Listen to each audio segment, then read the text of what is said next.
And welcome back to the Y.E.S Longevity Podcast, where we give you insight on how to get fit, feel younger, and live better. I'm Chris Bora, owner of Y.E.S Fitness, coming to you from my living room, in my family room. Yes, we are still closed. We will be closed at least until May 20th. So we got about a month more of this stuff. And the pandemic is really forcing us to be locked down. And being locked down like this, although we can still get out and do some walking, we're not moving anywhere near as much as we were before. And that movement is causing discomfort, back discomfort. So today I'm going to talk to you about low backs a little bit. This is certainly not here to diagnose. If you have back problem, it might not be the right thing for you to do. I am not a physician. If you have back problems, you need to see a healthcare practitioner.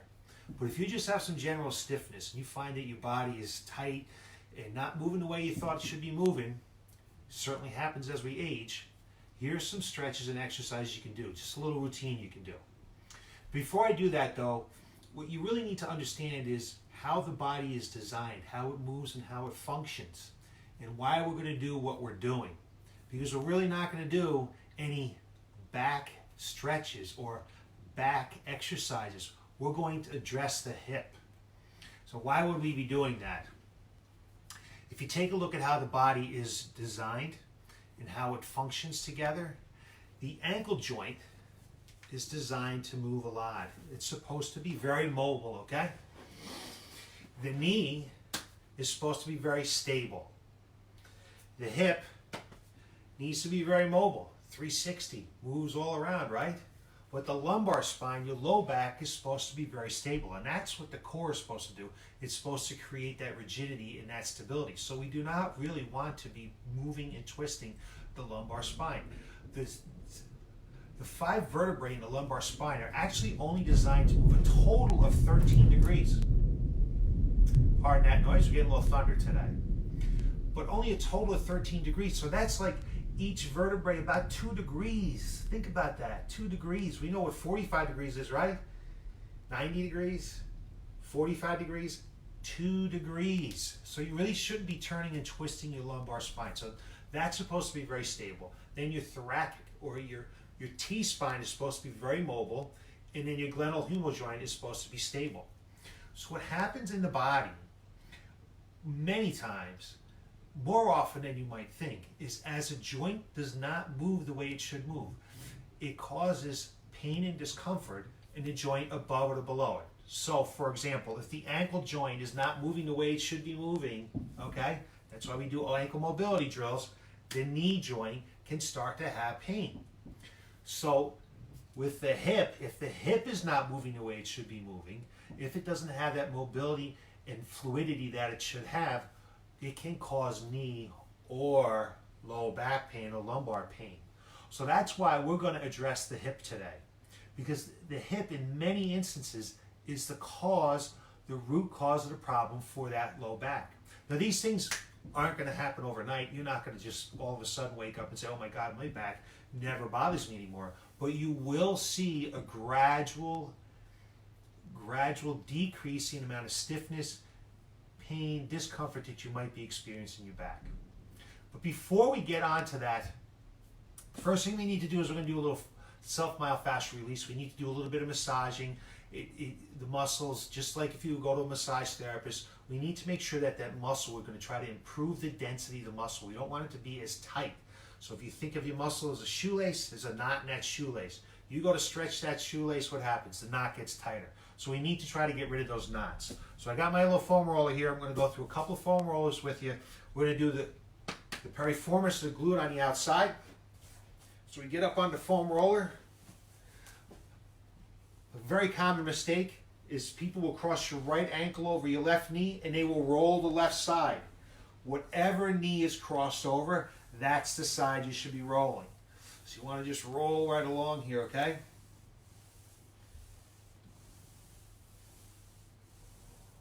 You just roll that a few times.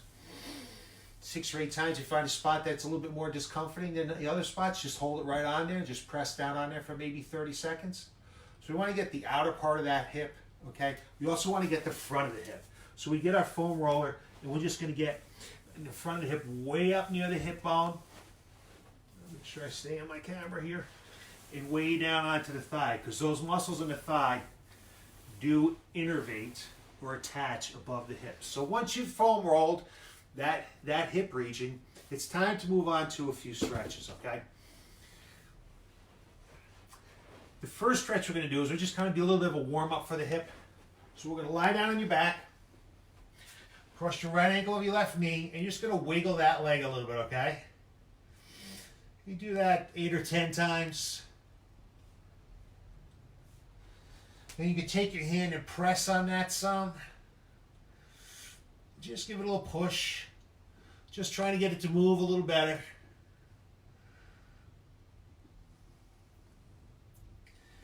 Then we're going to position the foot to the outside of the body just a little bit. I move my left foot.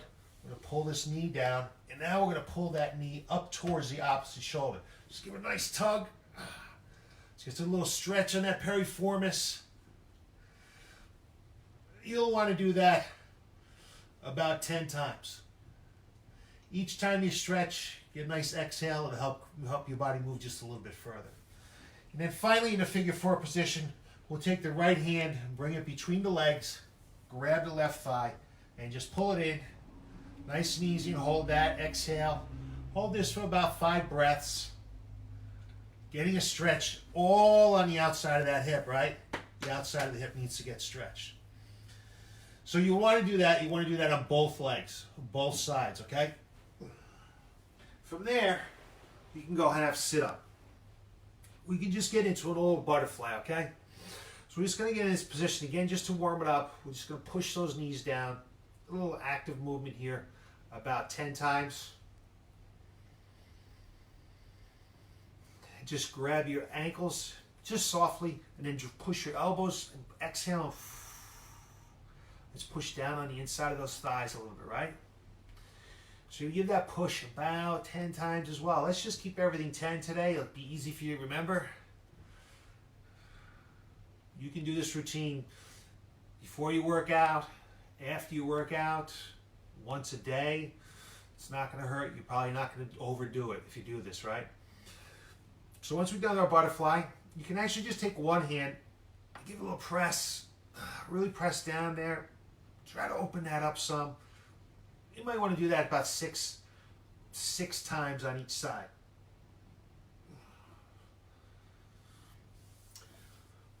Once you've completed your butterfly, we're going to flip over into what we call a frog. So when we do the frog, we're going to try to get our legs as wide as we can.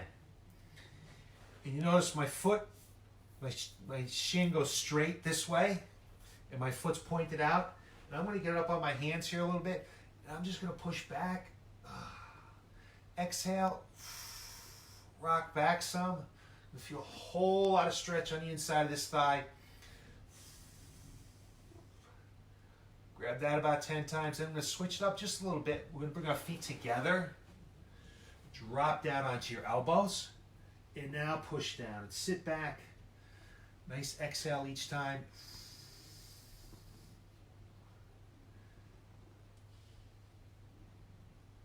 Now I'm going to show you a little bit more advanced movement here to work on hip internal rotation so that when you rock back and you come forward, you can internally rotate or bring that foot out.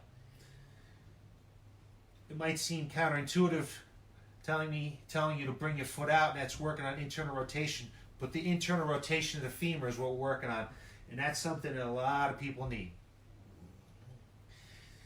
So beginning, you can just rock back and get used to that a little bit, but as you get more advanced with it, you can rock back, rock forward, and then get a little internal rotation on each side. Now another exercise we like to do is what we call CARs, controlled articular rotations. And what we're trying to do is we're trying to move the joint through its full range of motion without any other joint in your body moving. So you need to listen to the cues here, because if other parts of the body is moving, we're not doing what we'd like to do. We're not going to get the results that we're looking for, okay? So we're going to get down in a quadruped position on all four. both arms have to be locked out. You can't have any bent elbow. Locked out, grip the ground, and I'm going to grip the ground actually with my left toe. So my toe is gripping the ground, my hands are gripping the ground. If I was to come by and try to lift your finger, I would not be able to lift your finger. You'll feel yourself when you do that. Everything is going to tighten up. So in this quadruped position, we're going to pick up the knee just a little bit. We're going to flex our foot. So the foot's not pointed, it's flexed. I'm going to bring that knee all the way forward, and now I'm going to bring it around like I'm going over a hurdle.